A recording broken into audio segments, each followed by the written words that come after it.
Have you developed a trauma bond with a narcissist?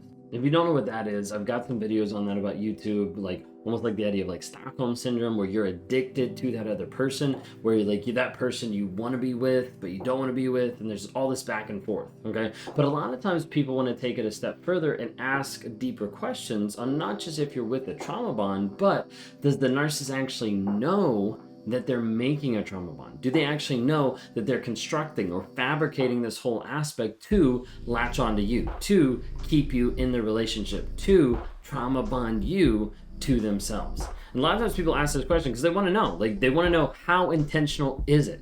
And the intentionality piece is huge with a lot of people. Like, wait a second, were they intentionally trying to destroy me? Were they intentionally trying to break this up? Were they intentionally trying to latch me into this relationship?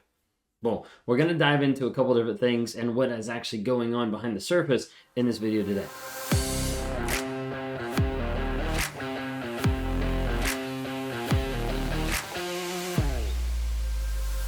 If you guys are new here, my name is Ben Taylor. I'm a self-aware narcissist on this channel to provide awareness, growth, healing, and change. We do it on all the different platforms: Instagram, TikTok, Facebook, YouTube, LinkedIn. If you don't follow us, look us up under Raw Motivations, or you can listen on the podcast, Apple Podcasts, Spotify, Amazon Music, Google Podcasts, anything out there.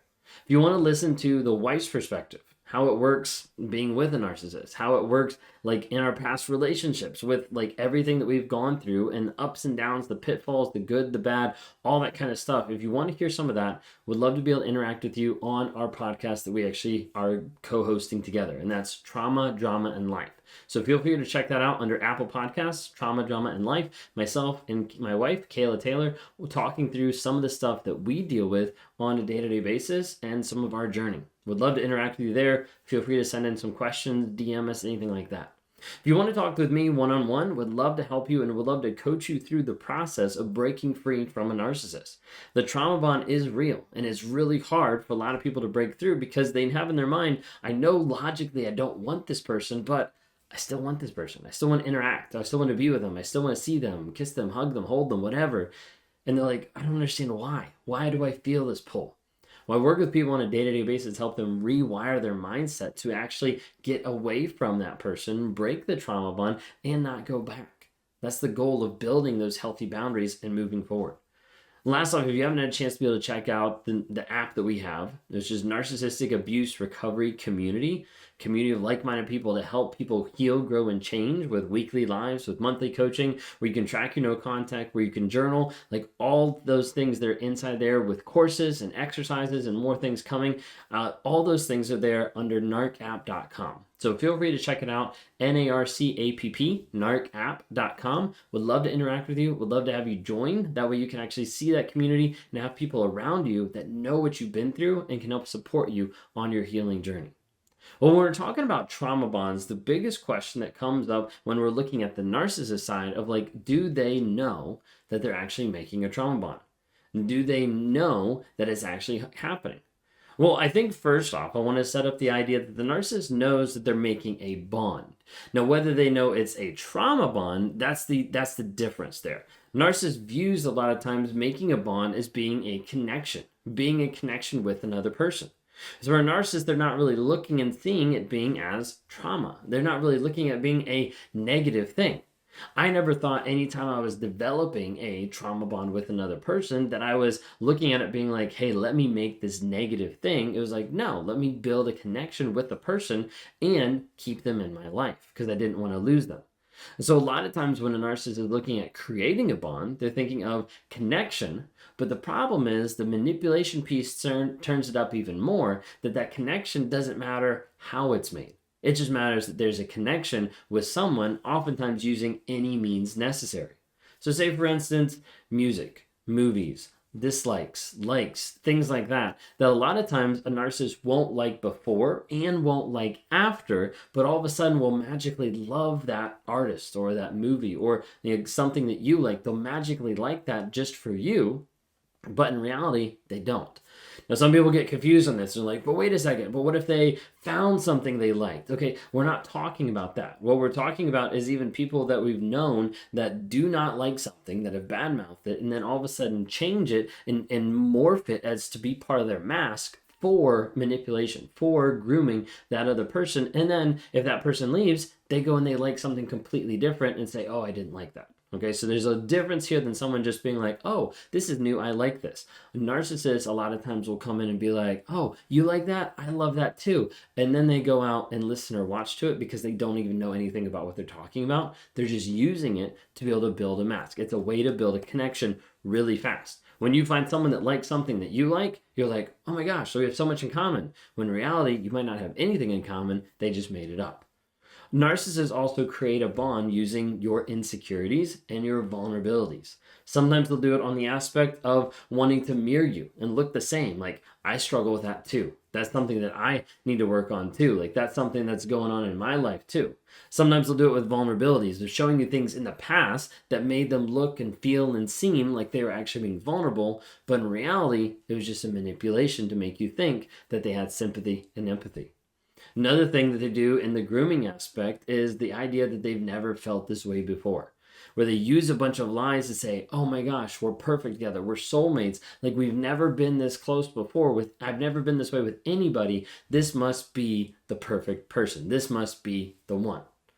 So when we're talking about like grooming, like, it sounds bad, right? Like, grooming is not a good concept. It's not something that, is good for a person to do. Of let me groom you to be a certain way. Let me make you subservient to me. Let me groom you so that you're stuck in this relationship in a toxic way. So as a narcissist, you're not really thinking of the concept of grooming or developing someone to be the way you want them to be. It sounds different a lot of times in your head. It sounds different a lot of times in thinking like, how am I going to interact with this person? Let me groom them. Narcissist isn't thinking that. Typically, it's like, maybe this will be the perfect person. Maybe this person will actually know how to work with me. Maybe this person can actually be the person that I want them to be. But at the same time, they're trying to build that person and make them. So grooming for a narcissist has to be disguised. And a lot of times I've said, like, the first person that a narcissist gaslights is themselves. They have to be able to say, hey, it is not me and it's not my fault. So as a result, I have to put everything else away from the idea that it's actually my fault. Narcissists will gaslight themselves into being like, okay, it's not grooming. They're not actually like consciously thinking this. I'm trying to break it down. It's not actual grooming. It has to be something else. Maybe it looks like love. Maybe it looks like a connection.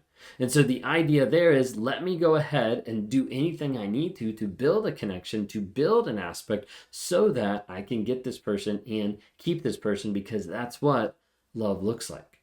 There's different aspects. So like for me, there's a different aspect with love a lot of times being control.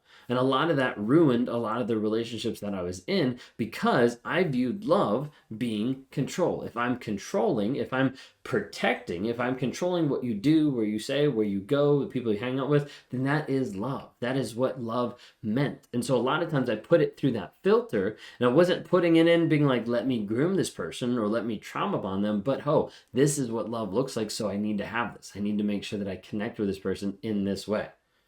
Narcissists also want to be able to have a trauma bond to lock people in. Again, they're not going through life thinking like, let me trauma bond this person. They're just thinking, let me not be alone.